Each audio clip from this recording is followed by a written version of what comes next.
Tea-Biz Podcast delivers tea news that you need to know. A recap of the week's major headlines with commentary and cultural trends hosted by Dan Bolton. It is the voice of origin for tea professionals and enthusiasts worldwide. Tea nourishes and inspires. It is an ancient plant-based medicine that simultaneously heals and energizes the body as it soothes the mind. Making fine tea is a blend of artistry and craftsmanship. The $200 billion tea trade is fundamentally local, yet exerts global influence, employing millions to enhance the well-being of all.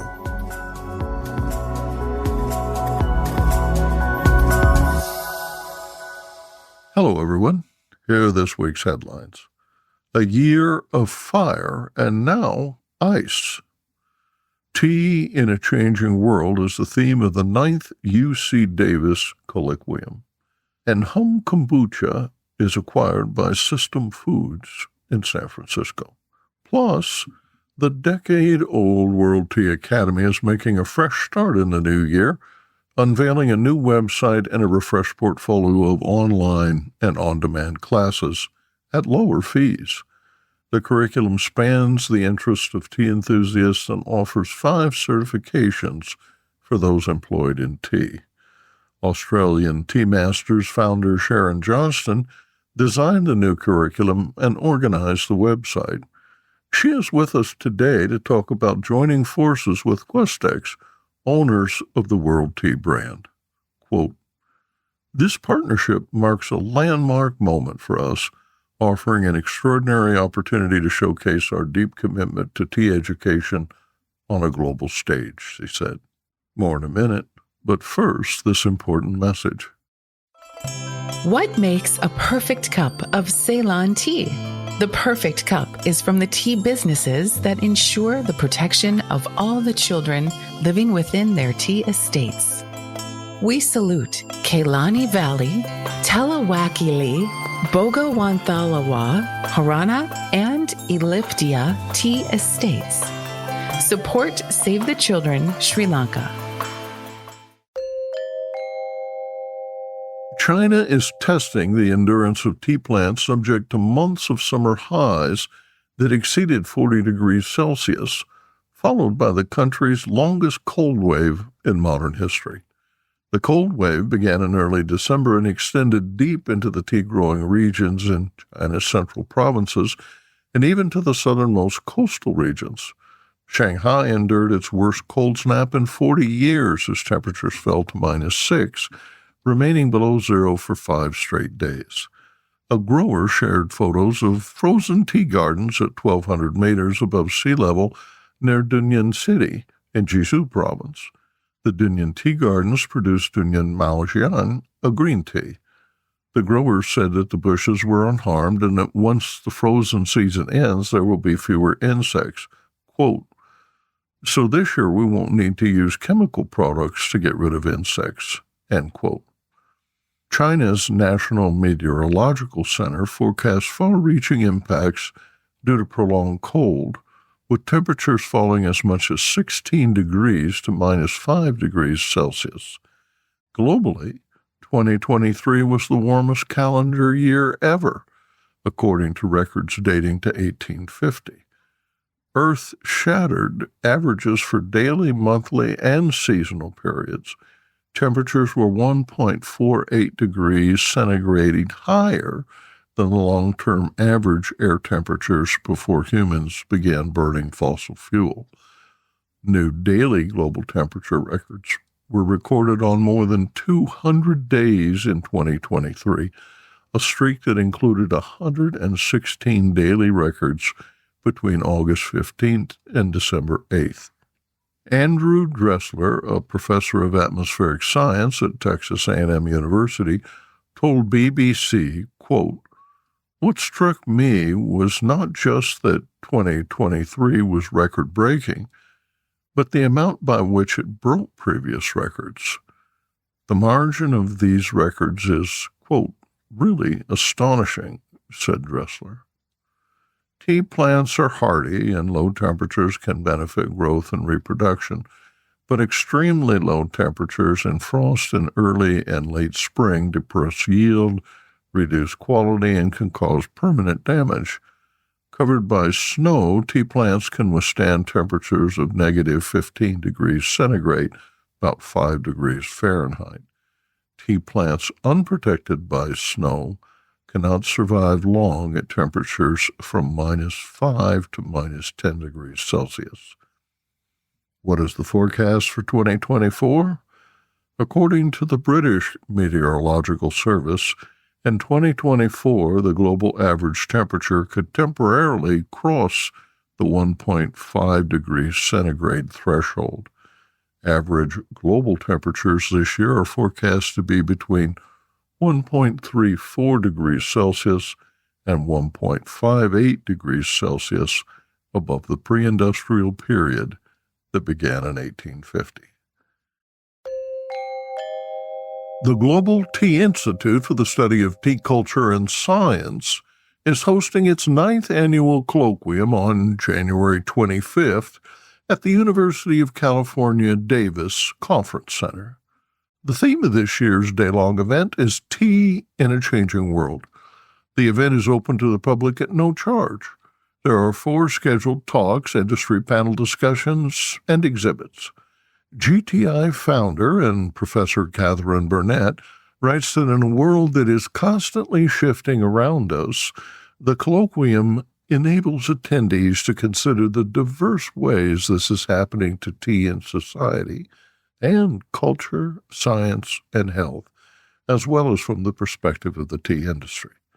Topics include, Is Green Tea Good for My Heart Health? By Richard Bruno, a professor of nutrition at Ohio State University.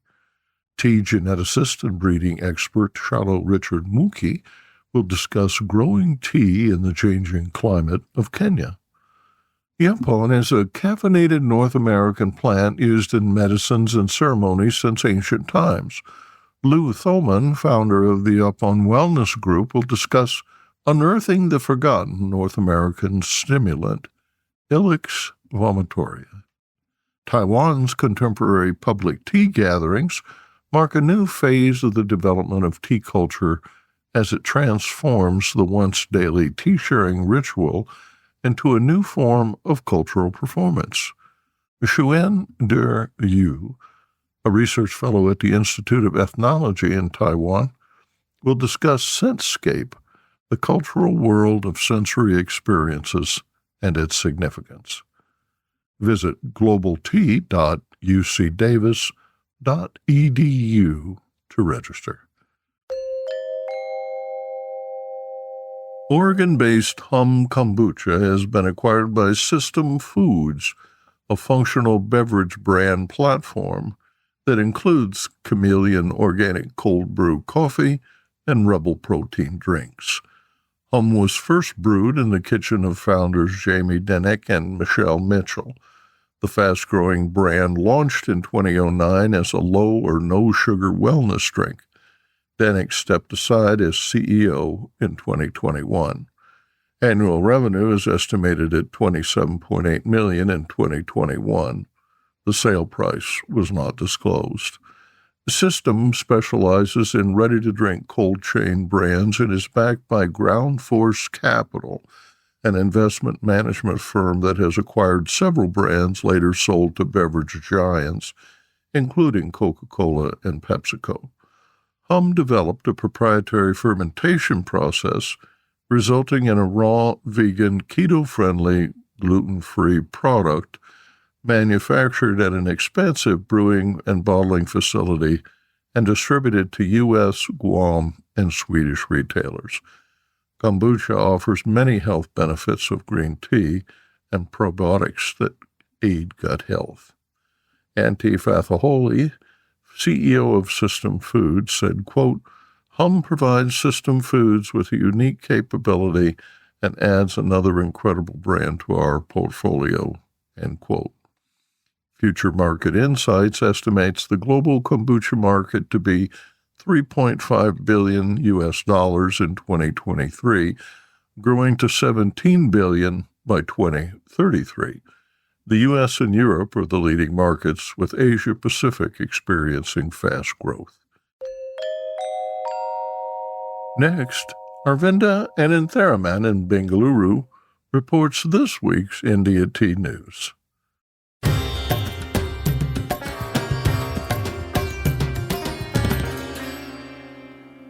India Tea News for the week ending 12th January 2024. The year has begun with a meeting of the tea industry stakeholders with the Union Commerce Minister. On 6th January 2024, the Union Commerce Minister Piyush Goyal met tea industry representatives from Assam and West Bengal.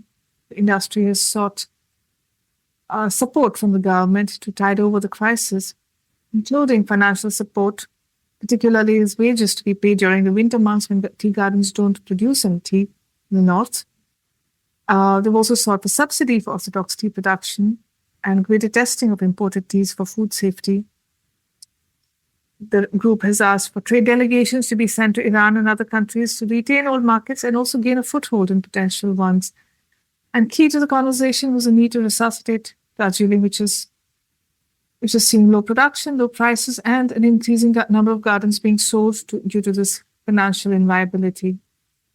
And speaking of Darjeeling, in 2023, Darjeeling produced under 6.5 million kilos of tea, down 9% from 2022, and perhaps the lowest normal year output from the last 50 years. The reason is multifold. At least 10 gardens have closed last year, and climate change has also impacted production.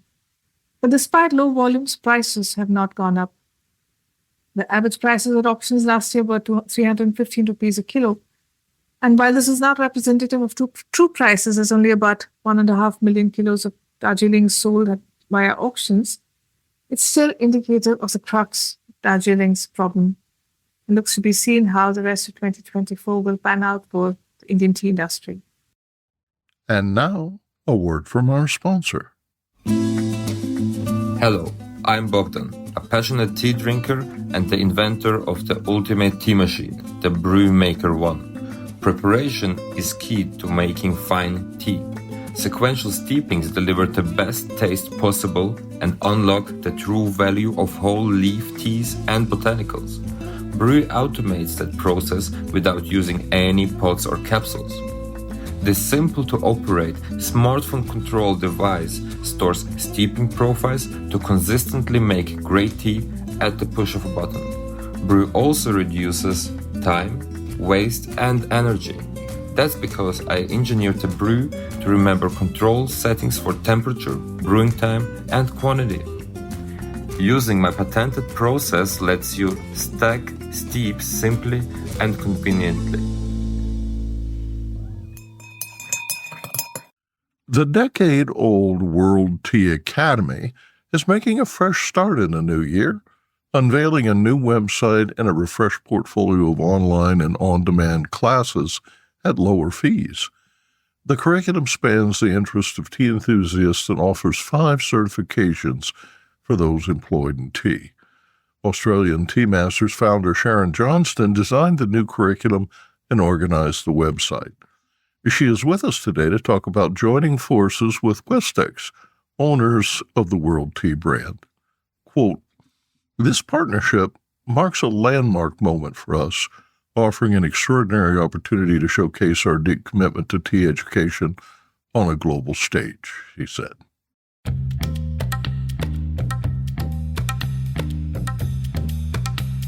Sharyn Johnston is the newly named Head of Education at World Tea Academy. She was the founder in 2011 and remains CEO of Australian Tea Masters, a global resource for tea training, tea blending, and tea education in Australasia. Sharyn has authored 2 handbooks on tea, one defining the role of the sommelier and the other explaining the basics of tea blending. She is a skilled taster who buys and sells millions of kilos of tea annually as the head of Tea Masters Wholesale and Blending. Her company's trading arm, with offices in Singapore and Indonesia, launched in 2017. Sharyn is a member of the advisory board and head judge of Tea Masters Cup International. She has traveled to more than 20 countries, where she often speaks at conferences and festivals attended by tea enthusiasts and professionals. Tea Masters offers a portfolio of approximately 30 tea courses across all sectors with a strong focus on specialty teas. Australian Tea Masters has organized and will operate the newly updated educational platform developed for World Tea Academy. Welcome, Sharyn, to the Tea Biz podcast. Thanks so much for joining us today. Hi, Dan. Good to talk to you again after so long. So tell me, what do you enjoy most about teaching people about tea? Number one is all the different people I meet around the world. When we run a class, they're all so different and they've all got different likes and dislikes in tea. And it's just a great opportunity to travel and meet people and learn every day about tea myself, something new. I probably want to share, my experiences with all the travels I've had. I mean, I've gone to Origin in, so many different countries. I've trekked them out into the tea farms. I've met the small farmers. I've really put a huge amount of energy in the last 6-7 years. I mean, at least half a year traveling to tea farms and meeting the people at the ground level, experiencing, making tea with them, understanding the processes. And I want to be able to share that, through education. And for me, that's going to be probably my big focus is, showing the real world of tea, not the commercial world, but showing the real world of tea through education. Tim McLucas, VP and market leader at Bar and Restaurant Group at Questex, writes that Australian Tea Masters is, quote, uniquely positioned to support the growing demand for online tea education, plus provide new opportunities for professionals to meet and learn in person and connect face-to-face with the tea community, including producers, retailers, suppliers, and other key industry stakeholders, end quote.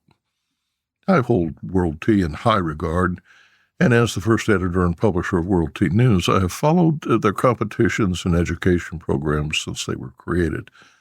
It sounds like you and they are well paired in this new venture, Sharyn. Oh, thank you. Yes, I'm very honored to have been asked to collaborate with World Tea Academy. 12, 13 years ago when I started in tea, I first went to World Tea Expo and to, try and learn more about tea. And I was so impressed with the classes and just having people together who all love tea was just such a great experience. So I've attended every expo since then. I've attended and I've always loved it. I can't believe actually to have this opportunity to work with and collaborate with World Tea Academy because I see great opportunities in the education side of tea. It's very important. How will you differentiate your program from others? I'd like you to share your vision of how the Academy might evolve. We've built a new website. It's very modern now. We've enhanced all the contacts. We've added over 1,000 new photos, images of tea plantations and things like that. We've got a long way to go. I mean, we've got some really amazing ideas for the future. We want to build that. One of the things we've already introduced is a new basic foundation course in tea, because I think that was one of the important things that was missing from the Academy.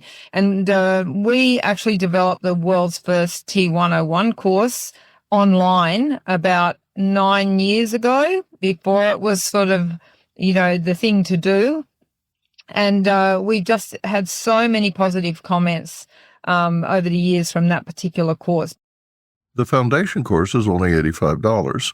The 8 self-paced lessons cover a broad range of topics from tea types and origins to cultivation and processing, brewing techniques and tasting tips, as well as ceremonies and culture, serving etiquette, health benefits, and even food pairing.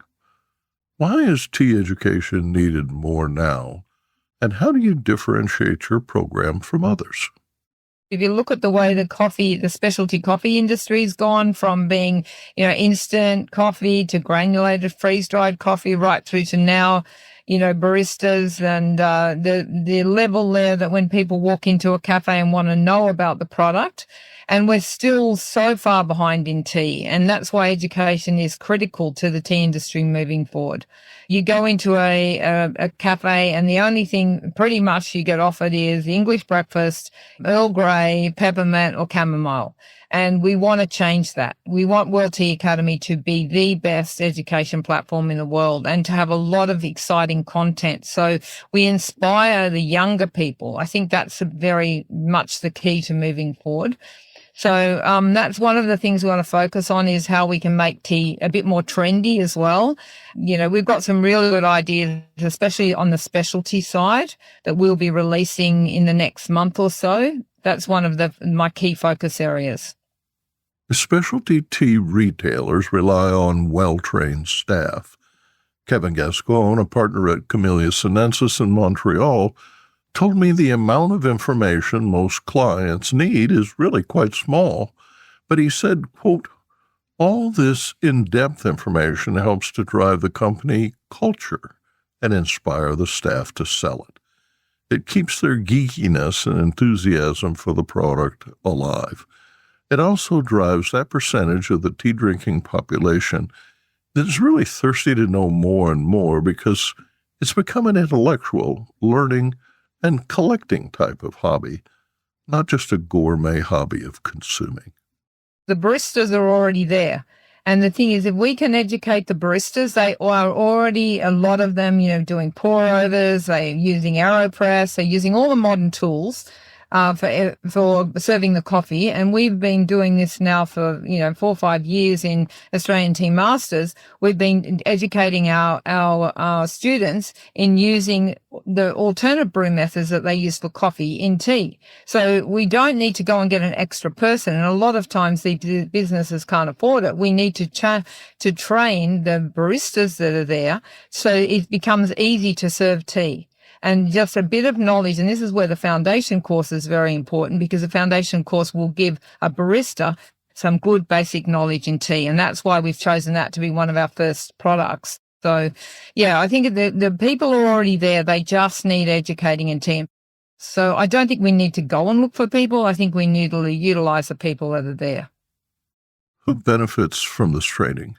You've designed it to be broad-based. Who will get the most from the Academy courses? I think the hospitality sector, number one, the basic course for just the general public so that they start to ask questions, why can't they have a good quality tea? So education on a general scale. And then, of course, the hospitality sector, if we can just educate them to realize that tea is an easy beverage to serve up, hopefully with a bit of knowledge, there's some excitement happens from that. I owe a lot to the Specialty Tea Institute volunteers like Suzette Hammond, who invested thousands of hours in face-to-face instruction over the years. Norwood Pratt once told me that to really understand tea, each one must teach one. I've been teaching for the last 10 years, mostly face-to-face. I mean, we did develop the online course, as I said, about 8 years ago, but, all of our courses are tea mastery in the modern sense of tea mastery. One of the reasons I got involved in education was because I tried to learn about tea and it was just so difficult, to learn about the whole global sort of perspective of tea. You could go to China, you could learn about their teas, you could go to, Sri Lanka, you could learn about their teas, but pulling it all together was very difficult. So I think that has been really helpful and we will continue with that. We will still have the face-to-face classes. We still hold those in Singapore, in Sri Lanka, in Indonesia, in Australia. But, the thing is people are busy these days. So online is very helpful and we want to make the courses much more, self-paced so they can really sit and relax and enjoy their education online. So they both have their place. They're both very important. And World Tea Expo is still a great venue for people to come in a crunch for 3 to 4 days and learn a lot about tea. So, I will be there this year, of course, and it'll be exciting to see the new speakers that they've got, because they always manage to pull a good lineup of speakers. So, I think that anyone interested in tea, is a great place to go.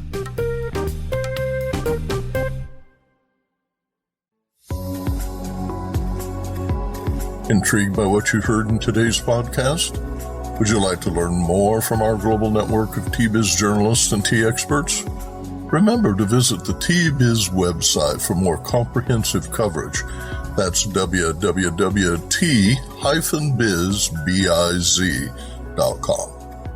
Thanks for listening. Farewell till next week.